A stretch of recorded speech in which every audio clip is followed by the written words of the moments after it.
Quan semblava que s'havien esgotat totes les opcions per al Figueres per empatar el maig, els de casa van donar un tomb radical a la jornada i amb dues jugades pràcticament seguides capgiraven el marcador amb una gran victòria davant de la Rapitenca per 2-1. El Figueres obria el primer temps amb caràcter i amb la possessió de la pilota, que semblava que havia de resoldre el maig ràpidament, però ni els intents de Marc Mas ni el xut estavellat al travesser de Pol Compte aconseguien moure el marcador.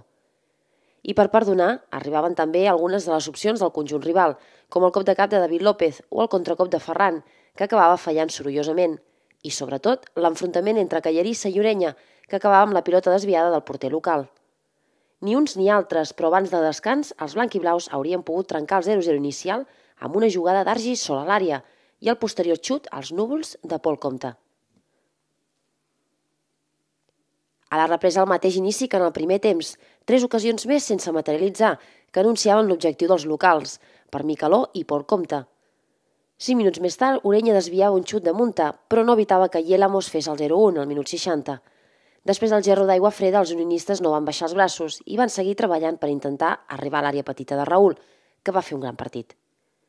A la recta final, el ritme del partit es va tornar frenètic i en una centrada des del fons de Pol Compte, el porter la va rebutjar, però Teixi l'aprofitava per fer l'1-1. Poc després, Marc Mas donava la victòria al seu equip al minut 88.